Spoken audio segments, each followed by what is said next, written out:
So this is the next module. I'm not going to do all of it because some of it is not really relevant, and there need to be additional stuff that I would need to use to do it.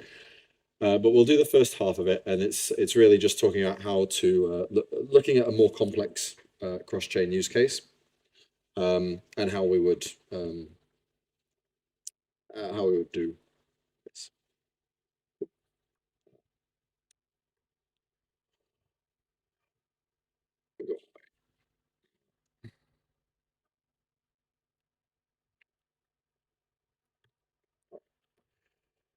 Yeah, ignore that. Right. So we're going to do things in a sensible way. We're going to talk about what it is we're trying to achieve before we try and achieve it. Right. What are we trying to achieve? We're going to do a seamless monthly recurring payment of MOVA, which is the Moon River parachain, an EVM parachain that sits on under Kusama Relay. Now, Moon River doesn't have any kind of scheduling ability, right, of its own. So it's going to use another parachain to kind of schedule something to happen every month. Yeah. Because what it wants to do is it wants to, some user on Moon River wants to pay MOVA from their account to somewhere else every month, once a month, every month. Yep, pretty reasonable ask. Not something that Moon River can do directly. And so we're going to use another parachain to help us do it. It turns out that there is a network, a Turing network, that can do, well, that offers a service that allows us to schedule something to happen. The specific thing, it's in the automation time palette, and it's schedule XCMP task. The schedule XCMP task basically says send an XCM message over XCMP every so often. Yep. So we have a source chain, Moon River, and we need to know our version. And the source extrinsic. In this case, it's transact through.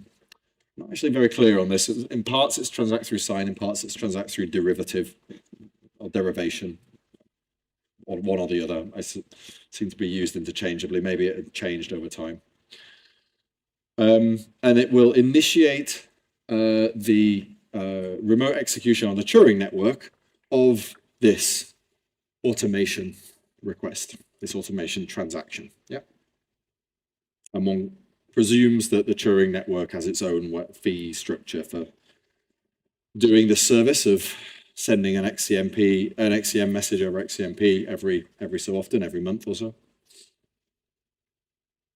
As it happens, they're both on XCM versions 3, so we don't have to worry too much about versioning. We will just, on Moon River, we were going to author stuff on XCM v3, and we know that it will be the same message that turns up at the Turing network. We don't have to worry about, for example, the Turing network being on XCM v2 and the message getting kind of having to be translated.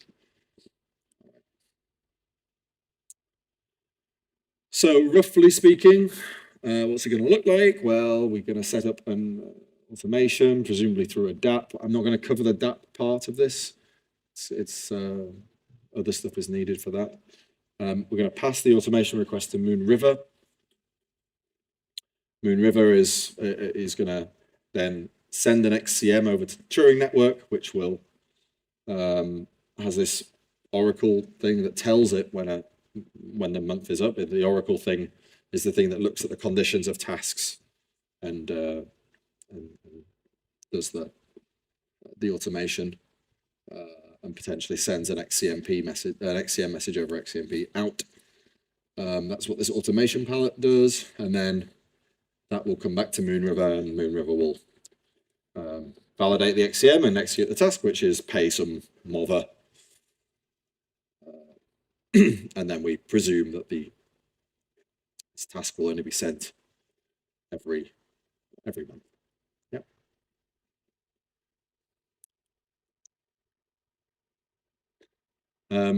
So we're going to be interacting with the XCM transactor palette, similar to the XCM. It basically allows us to send an XCM over to Turing network to ask it to set up this automation.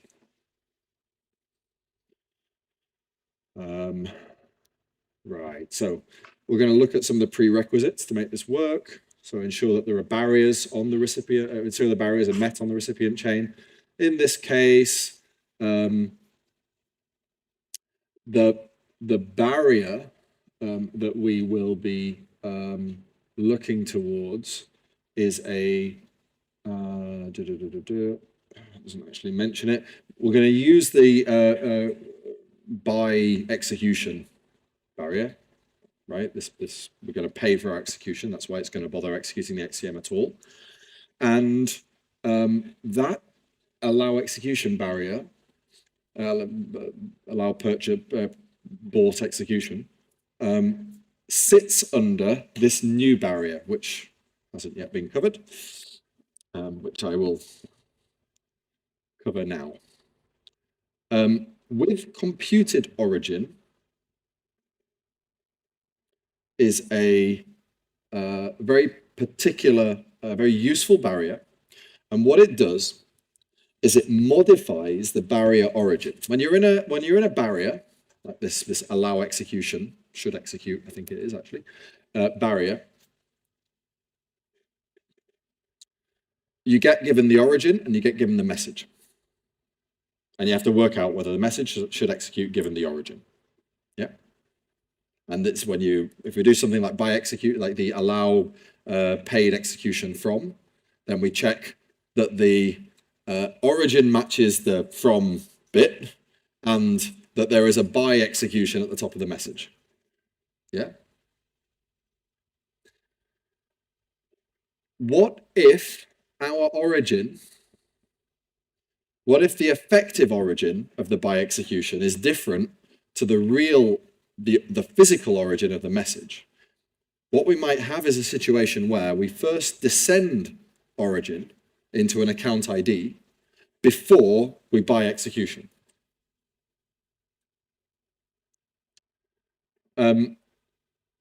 Is it not then useful to utilize this new origin, the origin that we've descended into, before we evaluate the barriers? Turns out, mostly is the answer. Most of the time, we want to know what the, how would we call it? I call it here the computed origin, as opposed to the physical origin. Physical origin is, how did the message physically arrive here? Well, over XCMP, okay. What was on the other side? Well, the parachain, okay. That would be the physical origin. But the computed origin says, okay, when the message starts really properly executing anything, what is the origin that it has? Now, if there are no origin mutation instructions at the top, then they're the same. But if there are origin mutating instructions, and there might be for a few different reasons, then it turns out that some of the barriers make more sense to use with the computed origin than with the physical origin. We have a barrier, it's actually a sort of meta barrier with computed origin. And inside of with computed origin, we have an inner part. And this inner part is also a barrier, right? Except it's a barrier that has, whose origin isn't the same, or isn't necessarily the same as the origin of the outer barrier. Rather, it's the origin after it's gone through any of the origin mutation instructions at the top of the message. Yeah.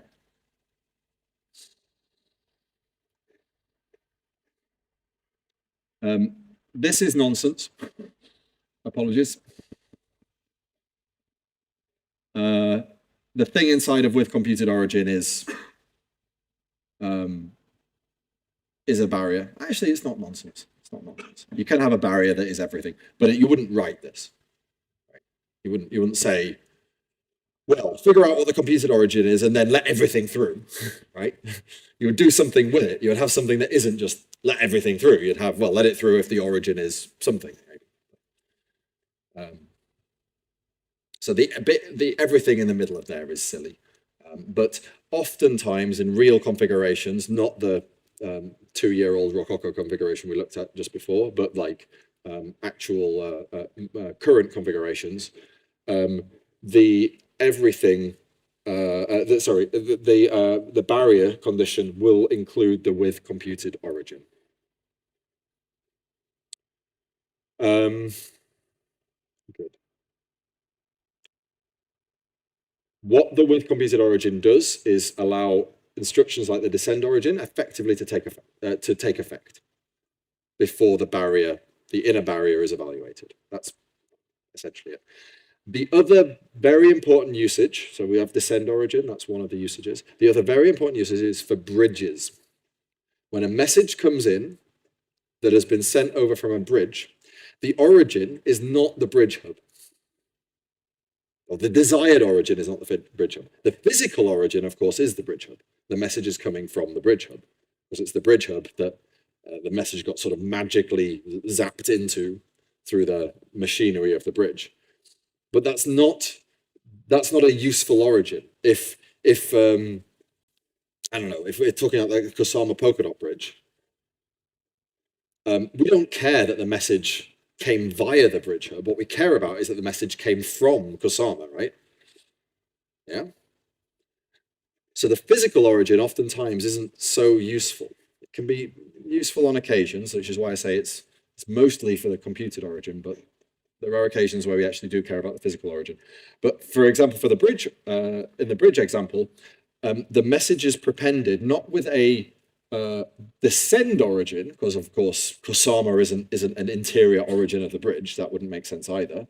But rather a special, highly privileged instruction called universal origin. And what universal origin does is basically allows the bridge to say, I am a privileged origin and I would like to alter the origin of this message to Kusama. Yeah, like a kind of origin spoof. It allows origin spoofing. And oftentimes we care more about what the origin is legitimately spoofed as than the physical origin itself, than the delivery origin. Yeah. And so we often want to put most of the barrier condition inside of with computed origin. As I say, there are instances where that's not the case. And you need to understand about your specific barrier condition. Like them, as if you want a rule of thumb, the rule of thumb is put it inside with computed origin. But there are instances, for example, allow subscriptions. Now, this is what I was talking about earlier. You don't want to allow a subscription from everyone, every possible account ID, because it's too easy just to make a new origin and subscribe. So for allow subscriptions from, you would probably just use the physical origin. But if you're not just using the physical origin, because that doesn't work so well for bridges, you would use a with computed origin, but you probably also want to put in between something that just checked to see if it was an account ID descending origin, and if it is, disregard it, like basically kick it out, fail it, because you don't want to allow, you need to have some protection against someone just sending tons and tons of subscription requests from lots and lots of different account IDs. Spamming you.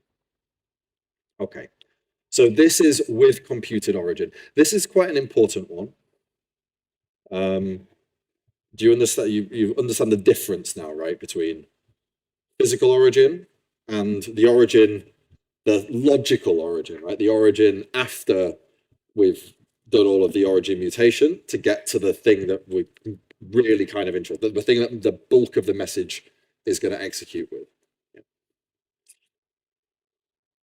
As I said before, and as I've said a few times now, when we send a message, when we do something like execute XCM, which I think we're going to be doing shortly in this little module, we're going to do it from an account ID, and what that means is that we're going to there will be a prepending of the send origin into the message. So the message that we give won't exactly be the message that executes. Rather, there will be a descend origin at the top,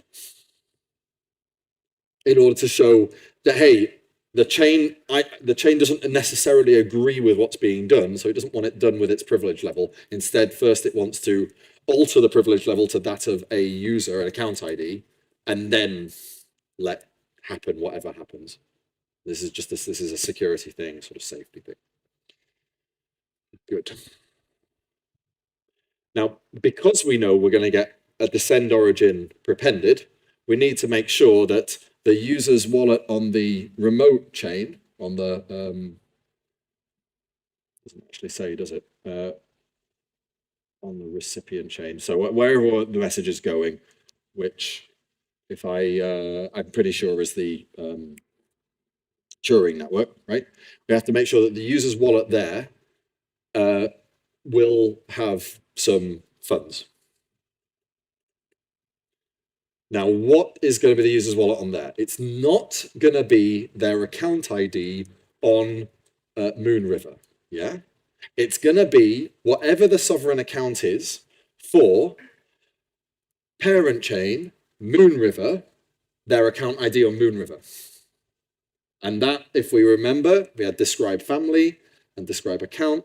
That is going to be the hash of some long description that is definitely not going to be the same as their account ID on Moonriver. That would require a 1 in 2 to the 256 chance, which for the purposes of engineering is 0. Okay, good. So we have to make sure that we have to basically pre-calculate this account, their sovereign account, and pre-fund it, so that they have funds on the remote chain to be able to send messages back again. Okay, so let's look into composing the message. So we have this, this is Moonriver's version of Pala XCM. Don't need to think too much about that.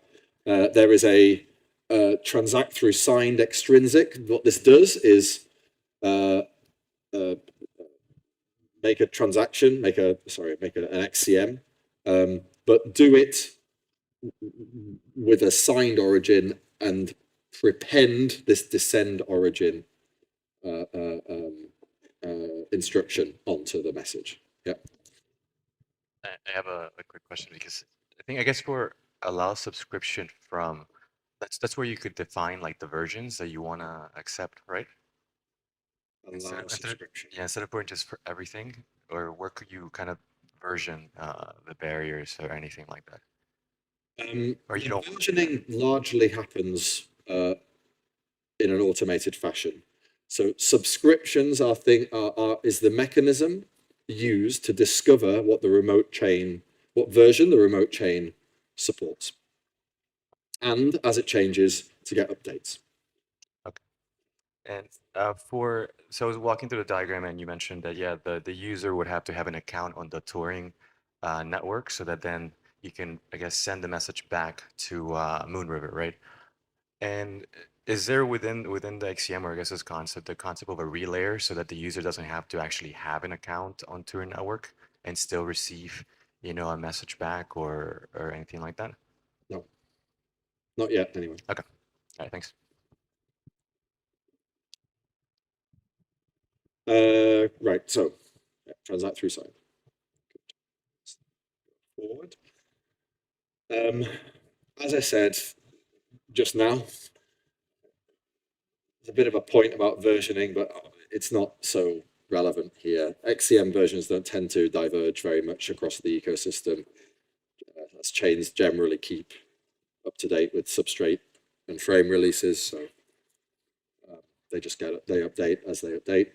And because we generally support 2 versions of XCM with any given release, and this happens for like, I don't know, on a 6-monthly, 9-monthly cycle, it's highly unlikely you're going to be sending an XCM to a destination that is of any use and it not be able to understand it. Like, of course, there are sort of 1 or 2 chains that just haven't updated in a long time, and they have some old version of XCM, but they're very few.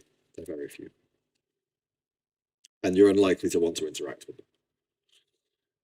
them.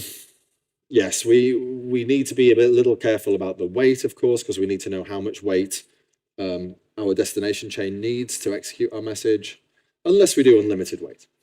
We can do that as well. That's the easy, but not especially conservative, well, not especially secure approach. We could do it that way, or we can try and pre-measure how much weight it is. As a chain upgrades, that weight may change, but it's very unlikely that a weight will increase. Like, usually processes go faster, benchmarking being what it is, the weight reduces. What is coming, but is not here yet, is a standardized weight framework, so that a chain can simply say, this chain, all of its weights are no greater than this menu, this cross-ecosystem, pan-ecosystem menu. And then we just basically put some conservative weights in a menu and just say, right, bam. As long as you provide at least the weight that this menu would give you, you're guaranteed to work on any parachain that supports the menu.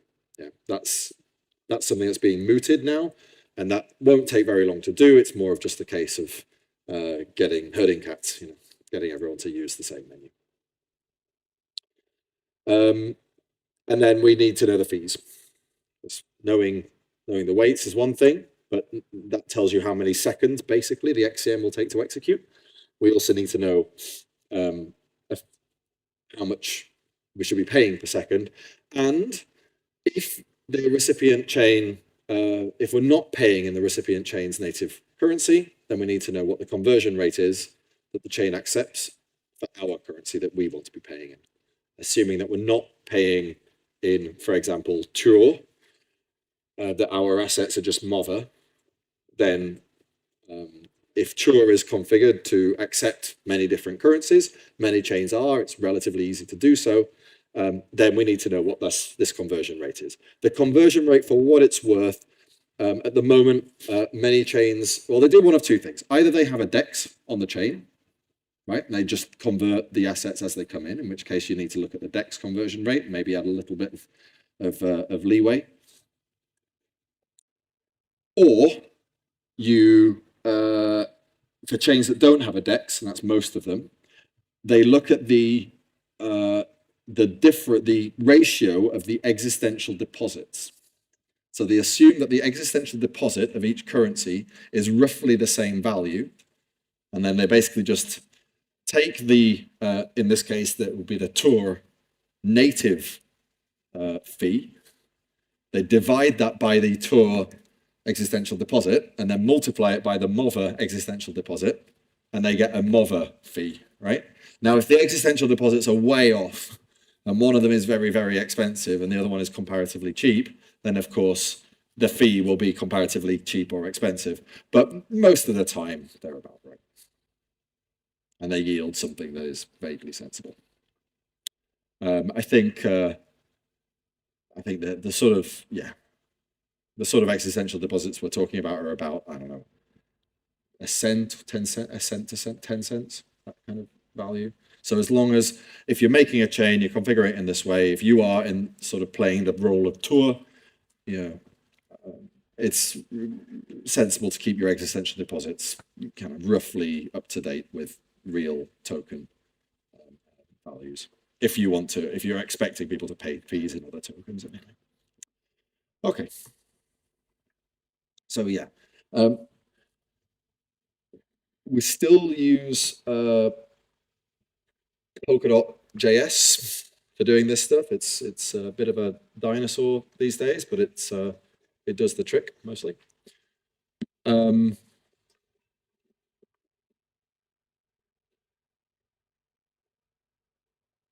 So we're going to make a we just make a transaction. You know the difference between extrinsic and transaction, I presume. Yeah. So extrinsic is the umbrella term. Transaction is specifically a signed extrinsic.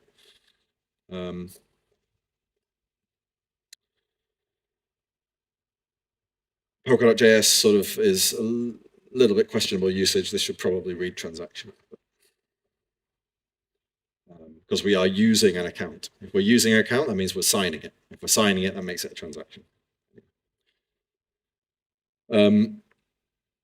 Okay, so we're sending it to the XCM transactor, which is like, as I say, their version of Palette XCM.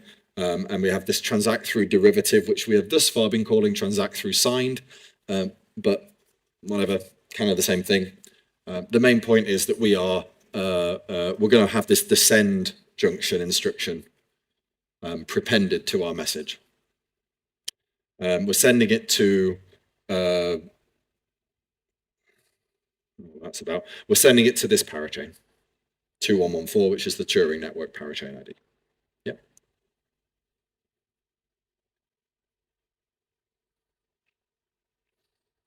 Okay, good.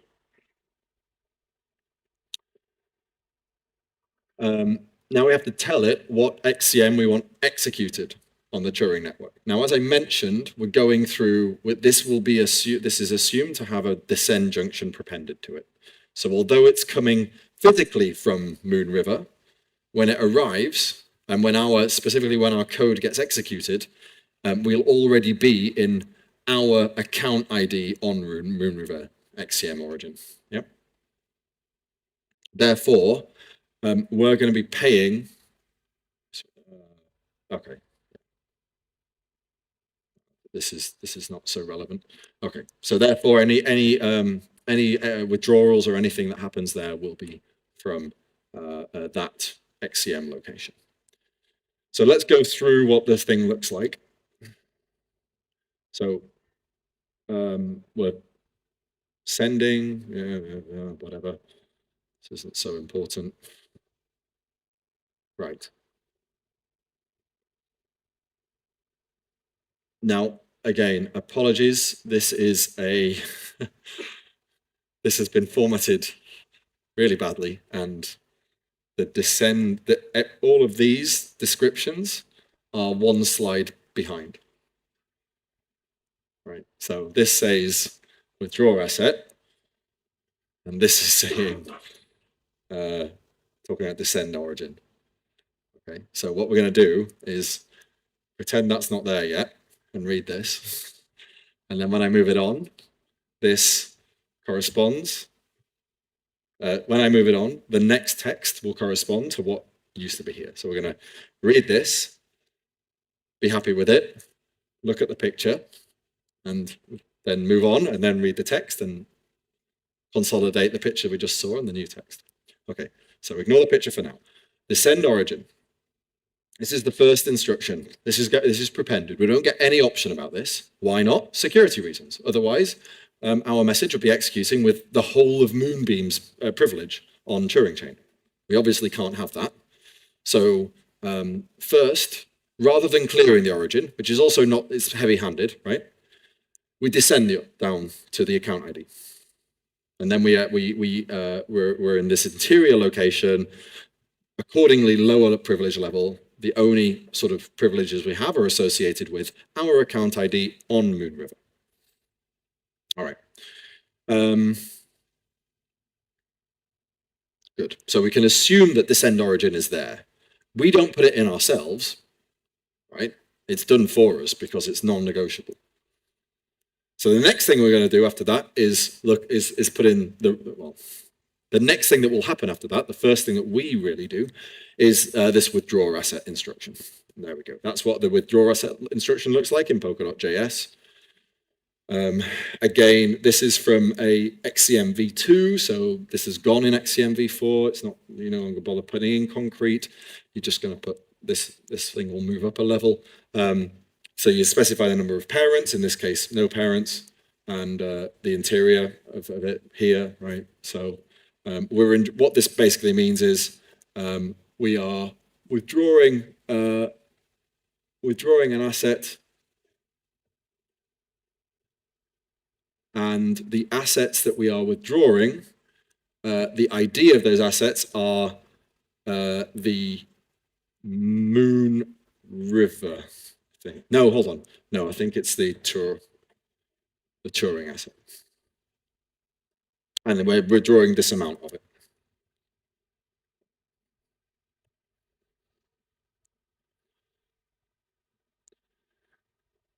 So we've done the withdrawal asset by execution.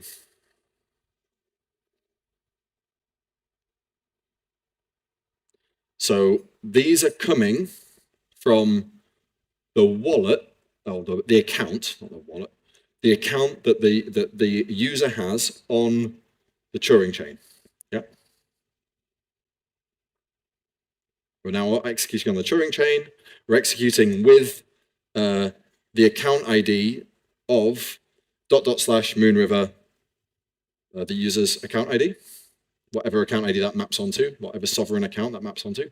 So that's why I say it has to be pre-funded, because that's what this withdraw asset is going to try and withdraw from the account of.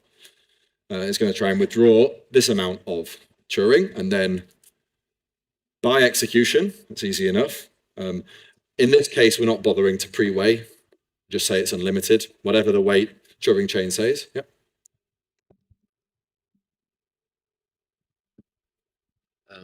Can you point in the previous slide to where exactly the descent origin is? Because I don't It's see not. it. It gets prepended for us. Okay. It goes before withdrawal. Okay, so it's It goes right at the top of the message. Okay. I mean, when it arrives. Yeah, so we don't see it because we're giving it to Moon River. Now, Moon River doesn't want us executing with its privileges on Turing, and so it prepends this end origin to the message that Turing receives. Through the palette, basically. Like the palette is doing it, right? Take it? The palette is the palette, precisely. Yeah, okay. Yeah, the thing that sends the message. Cool. Thanks. Cool. Right. So we're purchasing execution. Now that we've withdrawn the asset, you're already familiar with all of this. Then we're doing this transact. As I say, so XCM doesn't support the concept of attempting to asking for this recurrent thing going on. Maybe it will in the future. Maybe someone will do an RFC and say, right, I want to introduce an instruction that allows XCM to ask for a scheduled action to happen. But at the moment, that doesn't exist. So we're going to drop down into transact. And as I mentioned before, we have this origin kind, right? Takes one of three things: native, sovereign, or XCM. We're going to use native. Native means that we presume that our origin is going to be something that makes sense natively, like a signed origin or whatever. Well, XCM, in XCM terms, it would be an account ID origin or here or none. And then require this might at most. There's some encoded bytes.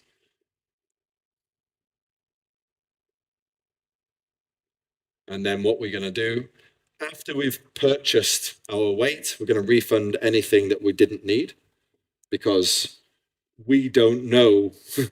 we're being lazy, and we're unlimited. We're saying the weight's unlimited.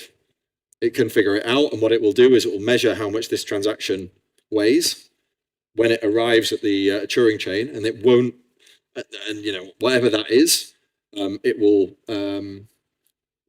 buy that amount of weight using this amount of fees. Yeah. Now it's unlikely that this very round number of fees will correspond precisely to that weight multiplied by the weight to fee thing, possibly with some deposit exchange conversion, and therefore we kind of want to get any surplus back into our account. That's what refund surplus does. Deposit asset is they're going to place the the asset, everything in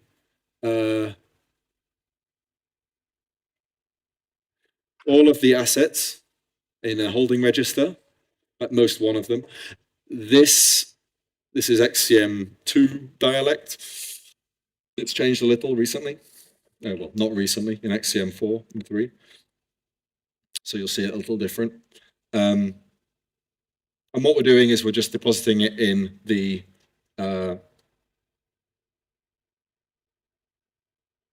account of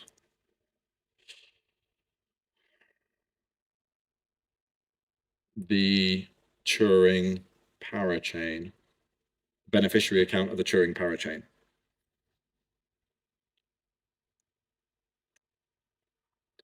So let's read the text and see what it says. No, hold on.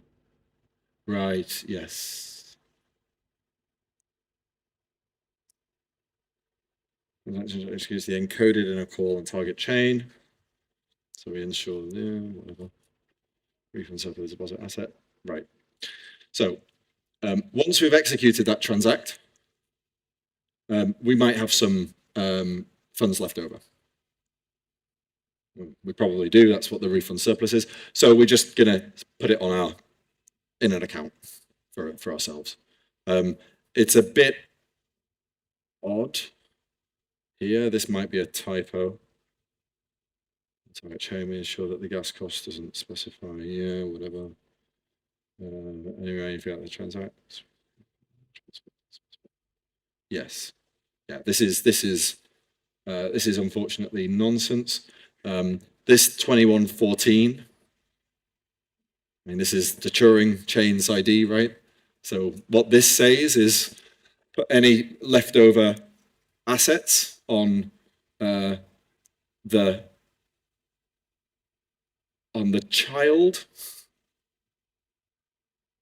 in an account that is on the child account, or in a derivative, whatever, interior location, sovereign account of the interior location of the Turing chain on our account ID that is on the Moonriver sibling chain, right? So it's like the sovereign account that this will be placed into will be ...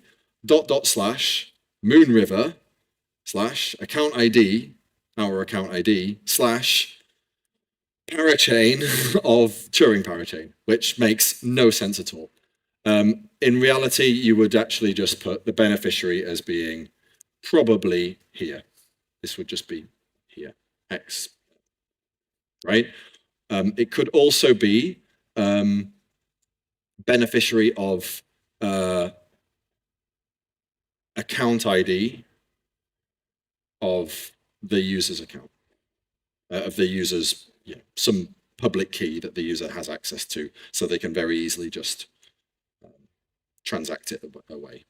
If they put it on there, if they just put it sort of here, then it means that you have to send another XCM to get that same account ID and withdraw it. If they just send it to the user's physical, like public key account ID, then it means that they can just use their private key, sign a transaction, and withdraw the funds.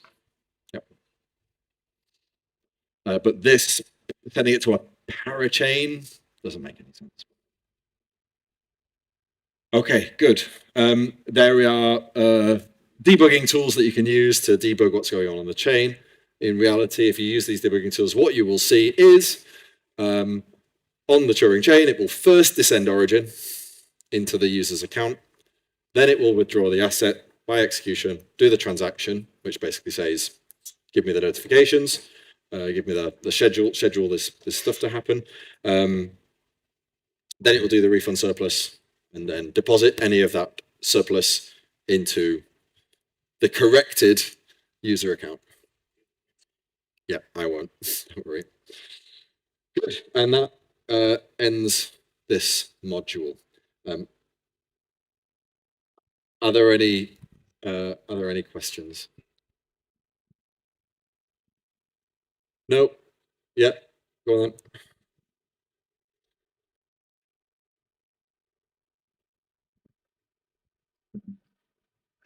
What's a hybrid oracle in this context? At the beginning, you had the architecture. Like, is it something that like half on chain, half off chain through some extrinsic or? I don't know. I mean, I think what's meant here is that it sits off chain and it basically just looks at oracleizes maybe many different things, like the time and conditions that are only known off chain, and I don't know, maybe some dates, some random data. I'm not really sure, to be honest. You can look at, I mean, I'm sure you can find the Turing network and look up the term. Thanks. Good. All right. Let's break for lunch, and Keith will take you in the afternoon. Cheers.